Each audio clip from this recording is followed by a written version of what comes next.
Hey guys, and welcome back to the channel. I'm back here at Winslow BMW to have a look at something unique here in the United States. And this is the 2021 Lotus Evora GT. This is the only model that Lotus sold in 2021, and this has since been replaced by the Emira, which is coming here.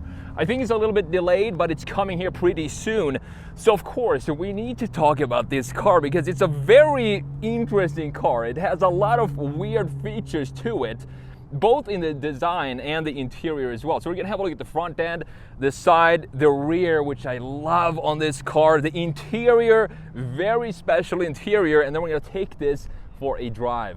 Before we take a deep dive into the design of this Lotus Evora, let's have a look at some of the spec and tech. So we have a Toyota Camry sourced engine. It's a 3.5 liter V6 that's been supercharged and putting out 416 horsepower and 317 pound-feet of torque. 0 to 60 in about 4 seconds and a top speed of 188 miles per hour. Fuel economy sits at 17 city, 26 highway, and this one right here is for sale for $94,000. So starting with the front end design of the Lotus Evora, the 2021 model. I love the styling that we have going on here. The thing with the front end though is that I think the front end just feels almost down here, it feels a little bit like a kit car compared to the side view, and specifically the gorgeous organic rear view.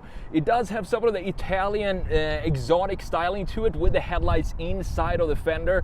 And overall I think it's a beautiful design, but it's still a couple of things in this, specifically in the front end, that I do want to tweak and redesign. So the way you're looking at it now from a straight front view, let's have a look at what's going on here. We have these pretty organic fenders up top and the intakes in the middle, very Lotus with these two intakes in the front, I would guess you would call that. So down here is where it gets a little static for me with these angles of the intakes and this angle as well. This front bumper looks, as I said, it feels a little bit body kitty onto this car. So what I want to do is first of all remove this license plate holder because it completely ruins the front end design of the Lotus, but then work a little bit on the lower parts. I'm not exactly sure how I'm going to redesign this, because usually what I do when I make these videos, I have a look at the car, I think about the things I want to redesign. It doesn't always work out when I come to the design phase in Photoshop.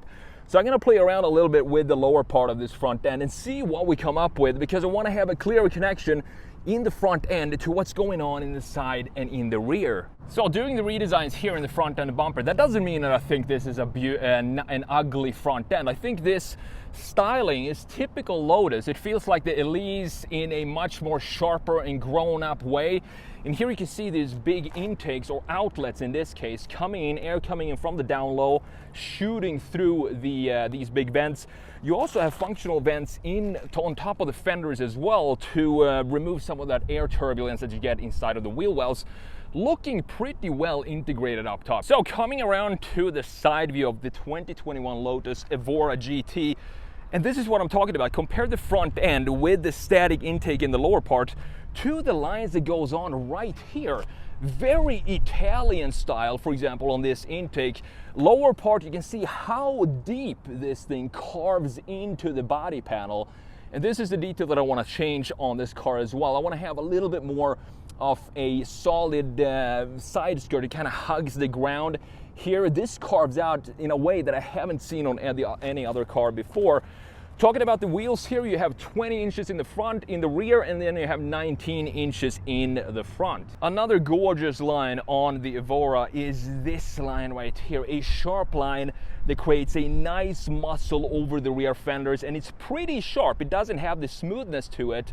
So this also feels a little bit more South European than British in my opinion. But then when we come up to this roof line, things go in a different direction. This roof line right here with the sharp corner right here and the wraparound windshield reminds me a lot, and this upswing here reminds me a lot of the Koenigsegg with the visor windows that we have on those cars in a smaller way. But the overall styling, it has a lot of styling features in this car, from the lower section, the front end, to this sharp line here, to the more Scandinavian top of the greenhouse. So I think the view that you're looking at this car from right now is, in my opinion, the best view. A slightly heightened 3/4 rear view with a bit more focus in the side view. It's just a stunning view because you can see all the lines. You see this gorgeous hood line, you see the carvation in the lower section, you definitely see the muscle over the rear axle.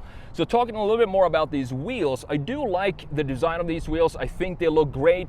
Maybe I would switch them out. I'm not sure because they have a very simplistic design. I'm not sure if it fits the overall line flow that we have in the rest of the car. But if you want to be safe with the wheels, these are the type of wheels you want to go with. Again, you have 19s in the front and 20s in the back. Coming around to the rear end of the Lotus Evora, I think this is also a very, very nice view. This normal 3/4 rear view that you're looking at this from right now. These taillights, if you just look at this section, feels very much Ferrari-like, and that's because we have these round taillights sitting deep inside the wing itself, or the rear parts of the body.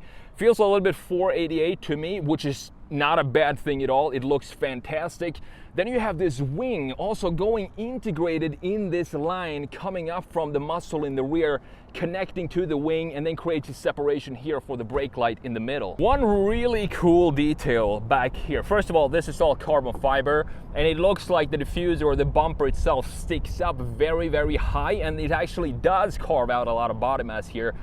But it looks good. It doesn't look bad at all. It looks natural in this case.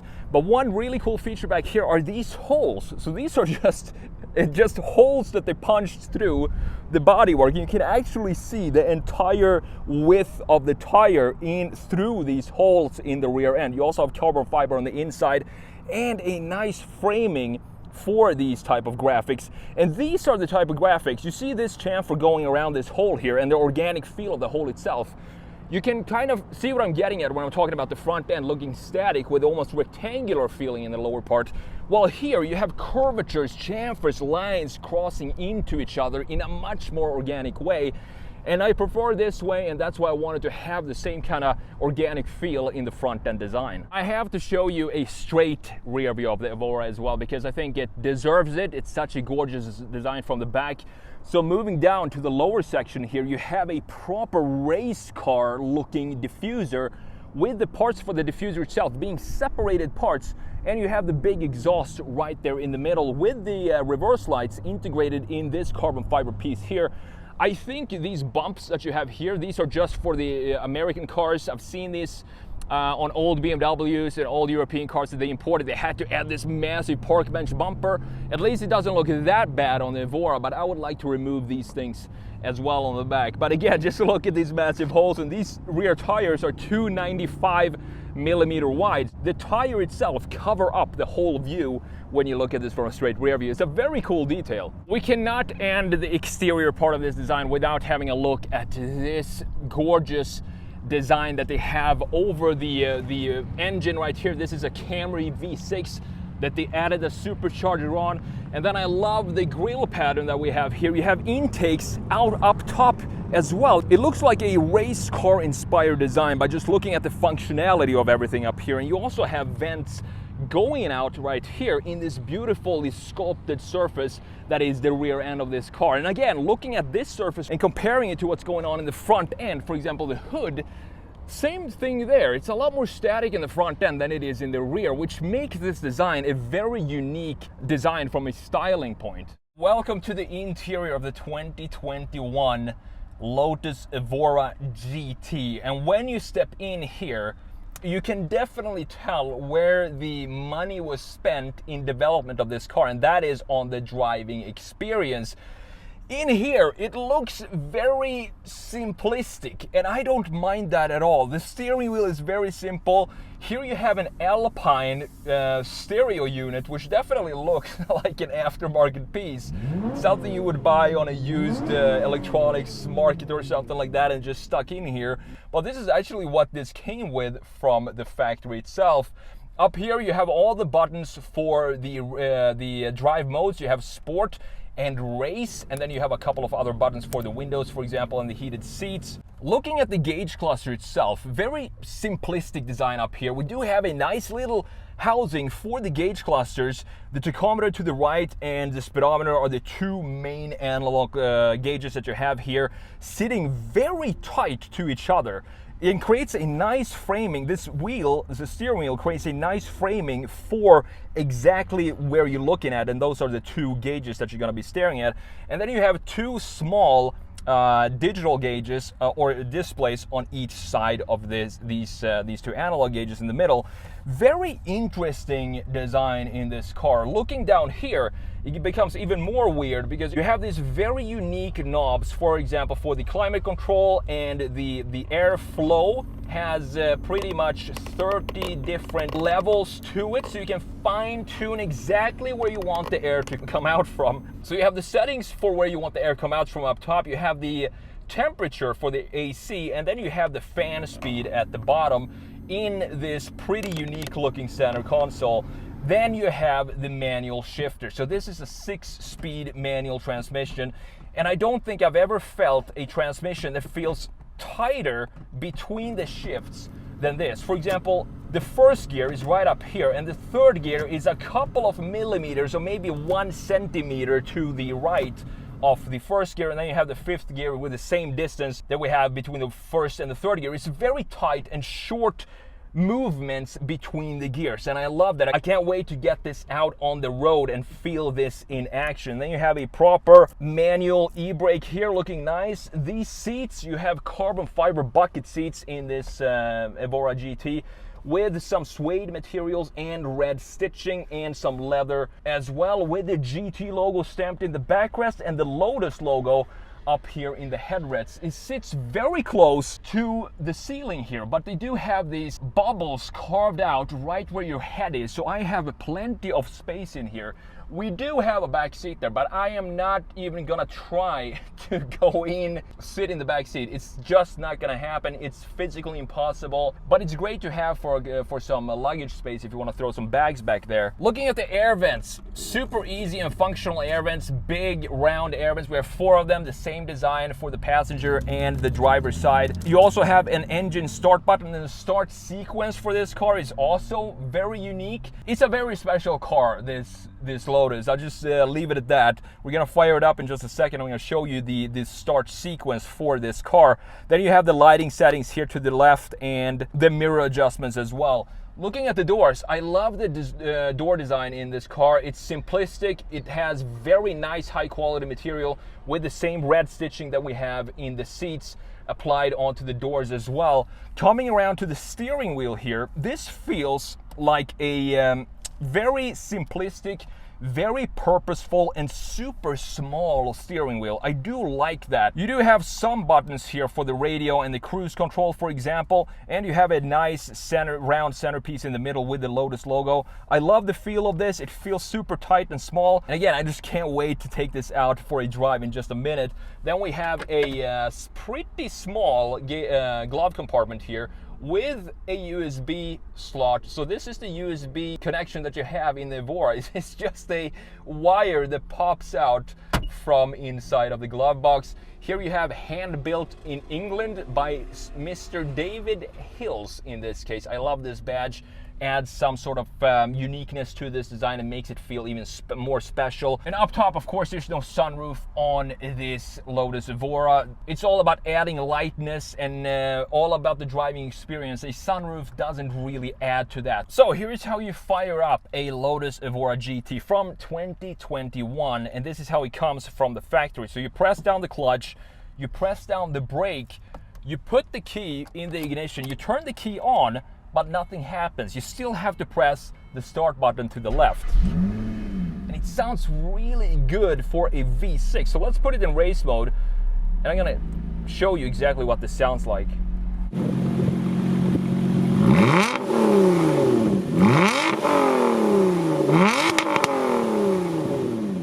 Okay guys, taking the 2021 Lotus Evora GT for a drive. So what do we have under this hood?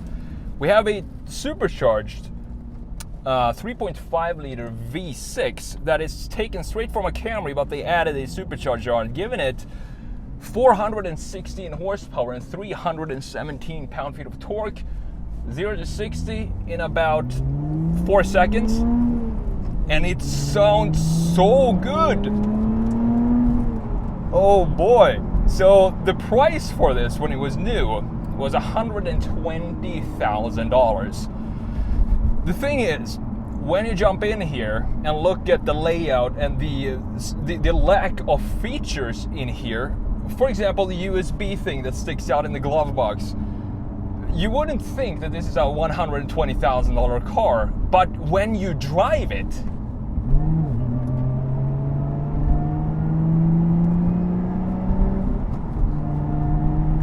man, this is when it comes alive. And I love the gearbox as well.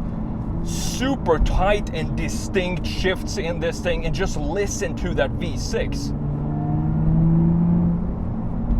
It just sounds fantastic. Top speed of this, 188 miles per hour, which is not bad for the size of this car. I mean, this is a car that I don't think the top speed doesn't really matter. This is a car that is built specifically to take up there, up in the mountains, and just have fun for a full day of going around curvy roads. It's just so funny looking at this Alpine unit that we have here in a $120,000 car.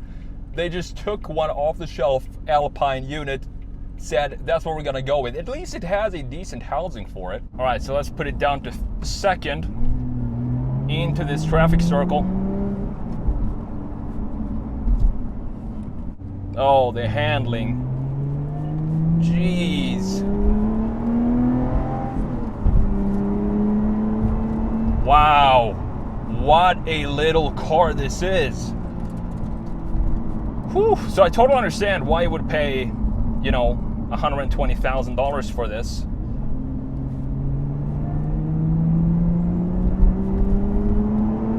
This is old school sports car, 100%. I love how this feels to drive. It's probably my favorite car so far to review, because of the analog feel.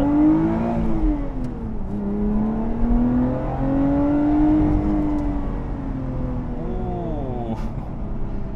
What a car. What a car. Lotus knows how to make a proper old school sports car. I wonder how the new Emira is going to be like compared to this, because this is so good.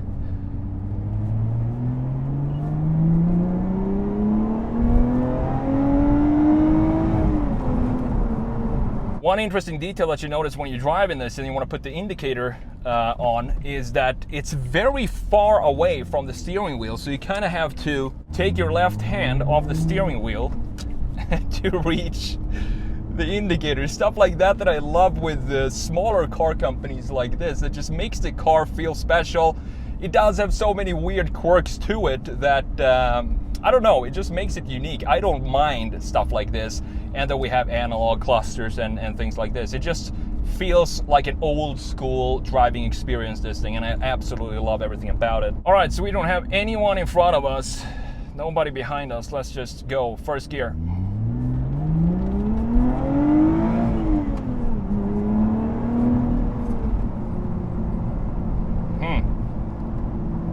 Absolutely wonderful driving experience. That's how I can sum this up, really.